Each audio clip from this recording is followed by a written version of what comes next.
वहीं से ना मुझे क्वेश्चन आया दिमाग में कि स्पिरिचुअलिटी, इस चीज़ को आप कैसे डिफाइन करते हो?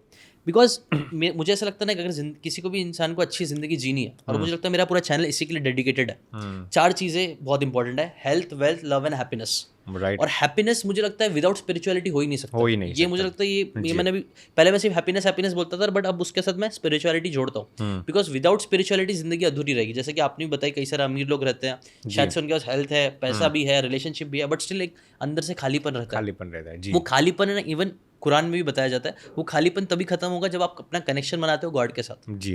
वो वहीं से खत्म होने वाला और कहीं से नहीं खत्म होने वाला। और हम बस, जैसे कि हमें भूख लगी है, हमें कोई स्पेसिफिक चीज़ खानी है, बट हम दूसरी चीज़ें खा रहे हैं, वो नहीं खा रहे। जब तक वो नहीं खाएंगे पेट नहीं भरेगा। तो वो मुझे लगता है वो स्पिरिचुअलिटी का ऐसा मिसिंग पार्ट है, कई लोगों की लाइफ में मिसिंग रहता है, इसलिए वो लोग कई बार खुश नहीं रह पाते सब कुछ होने के बाद भी।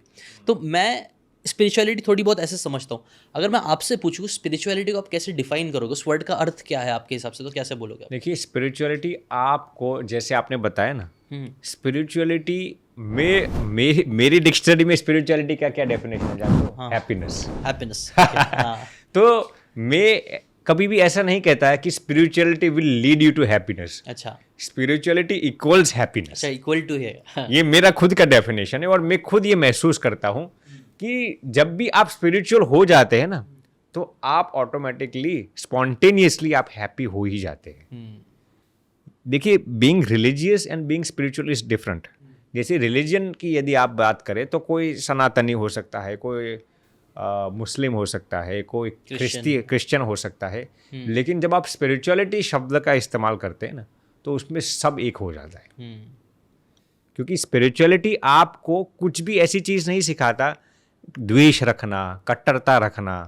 स्पिरिचुअलिटी, मैंने कहा ना, spirituality what itself equals happiness.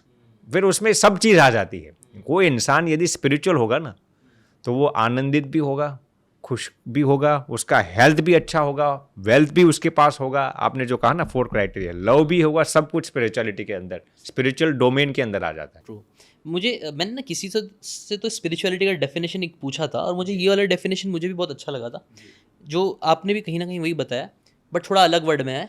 कि मैंने ये बताया, spirituality is your connection to supreme God, supreme God, हमारा कनेक्शन ऊपर वाले के साथ, ये स्पिरिचुअलिटी। क्या आप इस डेफिनेशन को भी बोलोगे? बिल्कुल, बिल्कुल सही है। देखिए, वही है ना, आप रिचुअल्स आपके अलग हो सकते हैं, लेकिन जो इंसान ज़्यादा स्पिरिचुअल है ना, वो इतना ऊपर वाले के साथ, भगवान के साथ, खुदा के साथ इतना ज़्यादा कनेक्टेड होगा, वही स्पिरिचुअल कहते हैं ना। और जो जितना भगवान के साथ ज़्यादा कनेक्टेड होता है ना, वो राग द्वेष से पर हो जाता है। किससे? राग और द्वेष। अच्छा, ये दोनों संस्कृत शब्द है। अच्छा। राग यानी कि अटैचमेंट। अच्छा। अपने साथ या अपनों के साथ ज़्यादा अटैचमेंट होना, मैं ही सही हो, मेरे ही लोग सही है, मेरा ही ये अच्छा है, इसको हम राग कहते हैं। अच्छा। द्वेष क्या है?